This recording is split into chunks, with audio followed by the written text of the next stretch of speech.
Por esto los samuráis son los guerreros más fascinantes de toda la historia. Hoy descubrirás 20 curiosidades impresionantes que muestran quiénes fueron realmente estos legendarios combatientes. Cuando escuchamos la palabra samurái, lo primero que se nos viene a la mente es la imagen de guerreros japoneses que recorrían aldeas, protegiendo a los inocentes y derrotando a los bandidos con una habilidad perfecta en el manejo de la katana, la espada más emblemática del Japón feudal. Sin embargo, ¿qué tan cierta es esta visión? ¿De verdad fueron los samuráis tan honorables y poderosos como suelen retratarlos en películas, series y anime? Lo cierto es que la realidad puede sorprenderte, porque no siempre coincide con la imagen idealizada que tenemos de ellos.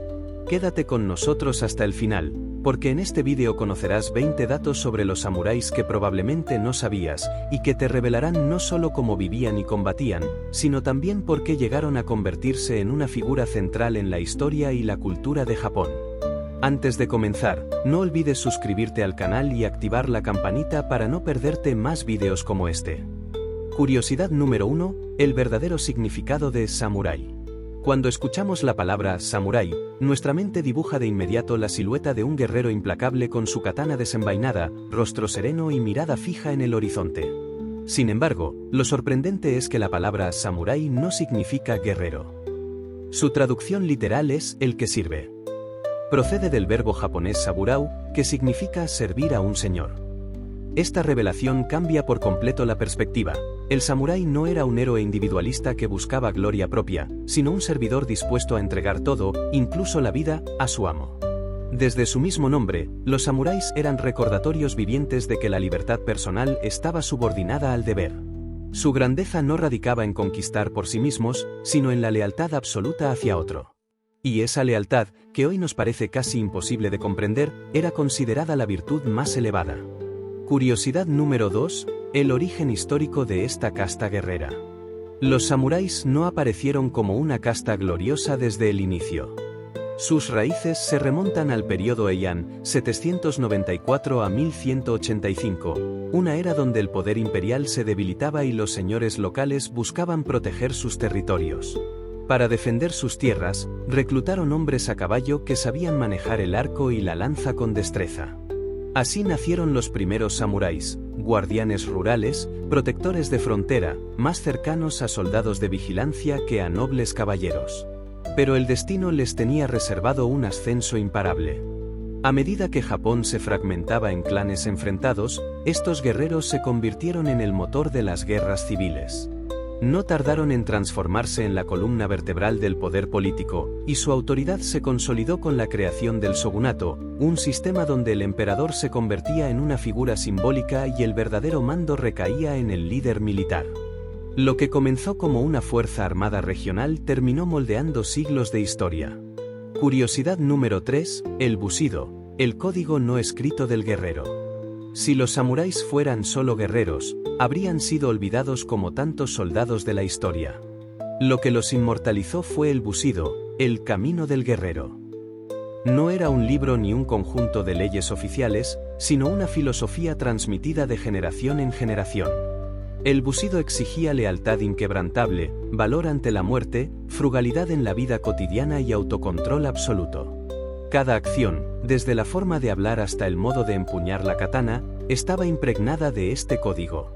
Pero lo más fascinante era su exigencia de vivir y morir con honor.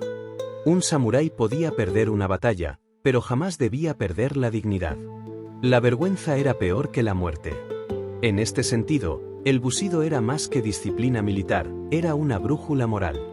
Fue esta filosofía la que convirtió a simples guerreros en figuras casi míticas, cuyos nombres todavía resuenan siglos después.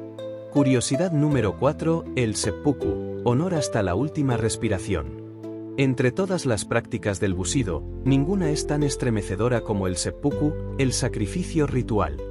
Ante la derrota, el deshonor o la traición, un samurái no huía ni mendigaba clemencia, se arrodillaba en posición solemne, vestía de blanco, el color de la pureza, y abría su vientre con una daga corta llamada tant.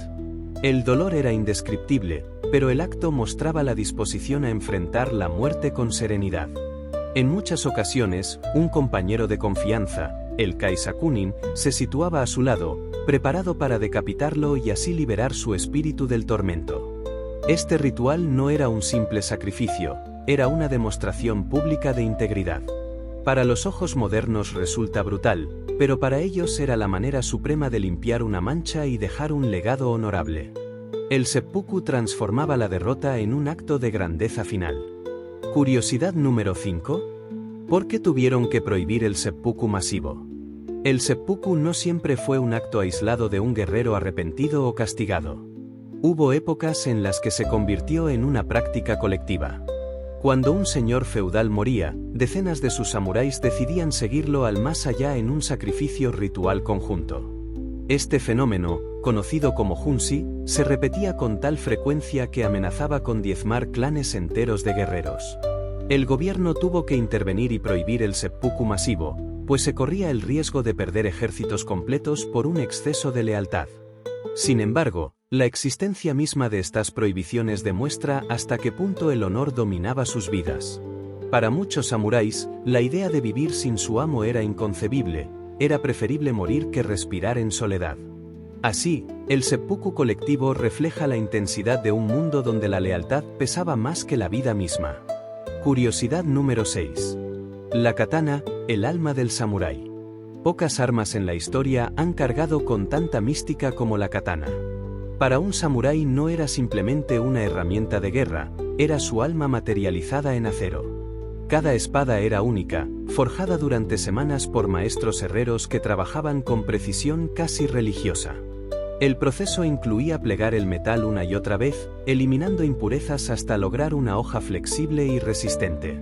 Su curvatura perfecta no era un capricho estético, estaba diseñada para cortar en un solo movimiento, veloz y letal. La katana se transmitía de generación en generación como un tesoro sagrado. Perderla era perder la identidad. De hecho, había un dicho entre los samuráis: un hombre sin espada es un hombre sin honor. No era raro que un guerrero hablara de su arma como si fuera un compañero vivo, casi un reflejo de su espíritu. Por eso, incluso hoy, la katana no se considera un objeto, es un símbolo eterno de disciplina, arte y poder. Curiosidad número 7. El daiso, dos espadas, un estatus. Aunque solemos imaginar al samurái solo con su katana, lo cierto es que portaba un conjunto de dos espadas llamado dais, que literalmente significa grande y pequeña. La espada larga era la katana, mientras que la corta, el wakizashi, servía tanto para combates cercanos como para rituales, incluido el seppuku. El daiso no era opcional ni un simple complemento, era el distintivo oficial de la clase samurái. Solo ellos podían llevar este par de armas, y hacerlo en público era una forma de declarar su rango social. Era como portar un título visible, una marca de honor que nadie más tenía derecho a exhibir. Este detalle nos recuerda que la espada no era solo un arma de batalla, era un símbolo de pertenencia a una élite guerrera. Al ver a un hombre con dos espadas colgando del cinturón, todos sabían que estaban ante alguien cuya vida estaba regida por el bushid y cuyo honor podía decidirse en un duelo. Curiosidad número 8. Las pruebas de filo en cadáveres humanos. La katana era venerada, pero también debía demostrar su eficacia. Para asegurarse de su calidad, algunas espadas eran probadas de la manera más brutal imaginable, cortando cadáveres humanos. Esta práctica, conocida como tameshihiri, consistía en medir qué tan limpia era la sección que la hoja lograba al atravesar el cuerpo. En ocasiones, incluso se probaban en criminales condenados a muerte, convirtiendo la ejecución en un macabro test de acero. Las hojas que demostraban una capacidad excepcional recibían inscripciones que detallaban su hazaña, como corta dos cuerpos de un solo tajo. Así, una katana podía adquirir fama no solo por su forja, sino por su sangriento historial. Aunque hoy esta práctica resulta inimaginable, en la mentalidad del Japón feudal era una forma de confirmar que el arma cumplía con la responsabilidad de ser el alma del samurái. No se trataba de un adorno, sino de una extensión mortal de su honor. Curiosidad número 9. El arco y la lanza, antes que la katana.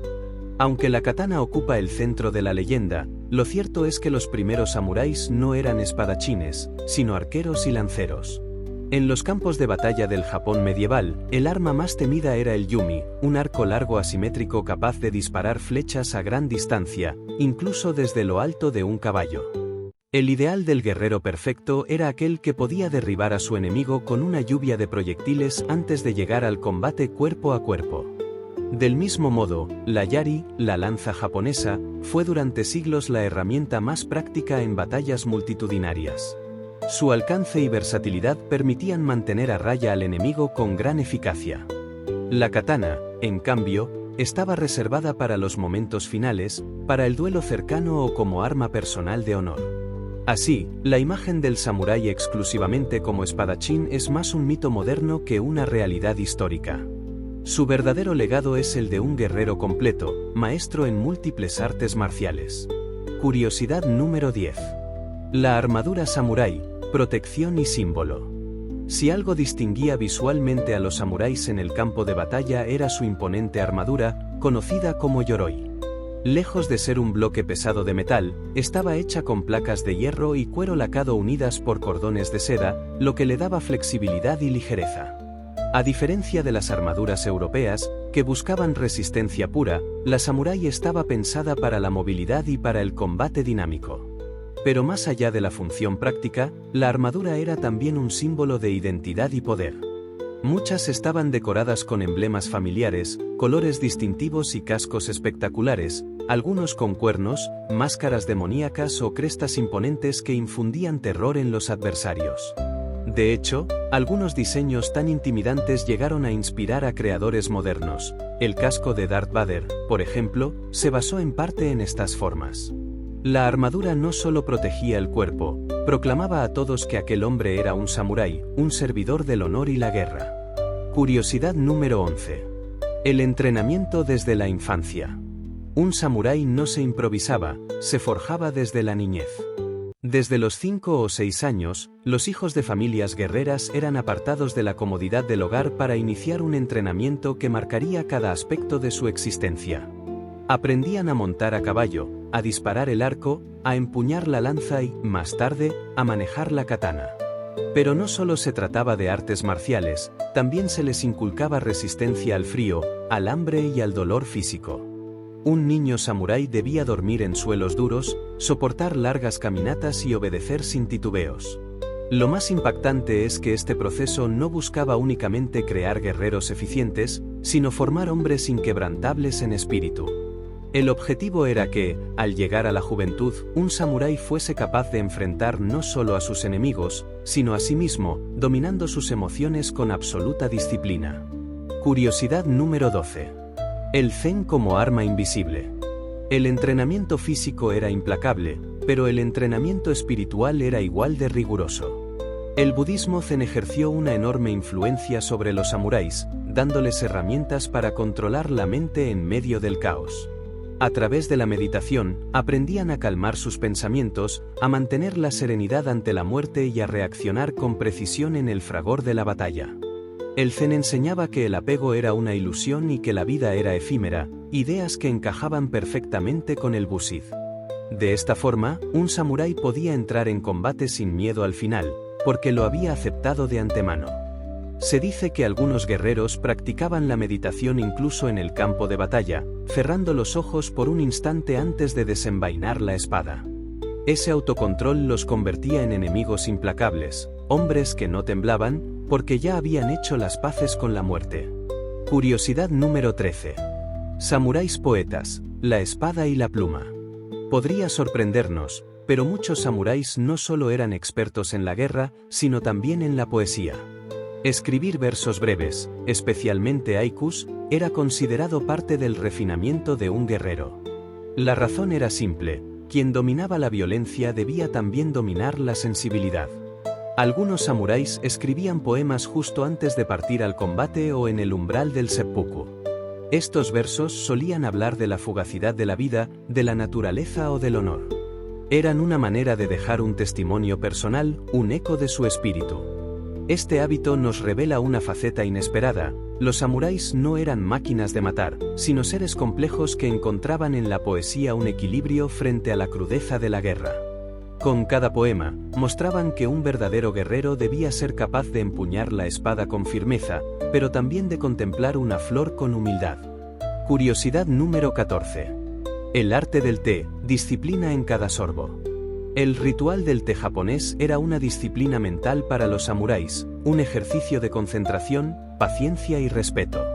Les enseñaba calma y equilibrio, sirviendo como una metáfora de su filosofía de hallar armonía incluso en el caos de la guerra. Curiosidad número 15. Las mujeres samurái, la son Nabugeisa. Aunque menos conocidas, existieron mujeres samurái, o Nabugeisa, que recibían entrenamiento marcial, usaban la naginata y luchaban defendiendo castillos o junto a sus esposos, como la legendaria Tomoe Gozen. Demuestran que el espíritu samurái no tenía género. Curiosidad número 16. Los ronin, samuráis sin amo. Los ronin eran samuráis sin señor, a menudo por la muerte o desobediencia a su amo. Vagaban sin estatus ni sueldo, algunos convirtiéndose en bandidos, mientras otros, como los 47 ronin, se volvieron leyendas de lealtad. Representaban la lucha entre el honor y la supervivencia. Curiosidad número 17. El auge y la caída de los samuráis. Tras siglos como el pilar de Japón, los samuráis perdieron su relevancia con la paz del período Edo y fueron abolidos oficialmente durante la restauración Meiji en el siglo XIX. Sus privilegios desaparecieron y debieron adaptarse o rebelarse, como Saik Takamori, marcando el fin de una era. Curiosidad número 18. El legado en el Japón moderno. Aunque la clase samurái desapareció, su espíritu pervive en el Japón moderno. El Bushid influye en la ética de trabajo, disciplina y respeto. Su estética y filosofía se ven en artes marciales como el kendo y en la identidad cultural, demostrando que su honor y sacrificio trascendieron generaciones. Curiosidad número 19. El moño samurái, más que un peinado, una necesidad en combate. El característico moño samurái, o chonmage, no era solo estético, sino funcional en combate. Ayudaba a sujetar y estabilizar el casco, kabuto, evitando que se moviera. Era una solución ingeniosa que combinaba la practicidad militar con su identidad cultural. Curiosidad número 20. El mito del samurái en la cultura global. Hoy, los samuráis son un mito universal que ha inspirado incontables obras de ficción, desde cine, Akira Kurosawa, hasta videojuegos, Star Wars. Su atractivo radica en la esencia de la lucha entre el deber y el deseo, representando la posibilidad de vivir con un propósito que va más allá de la muerte. Hoy hemos desenterrado 20 razones que cimentaron la leyenda de los samuráis. Si este viaje al corazón del honor y la disciplina te ha impactado, únete a nuestra comunidad suscribiéndote.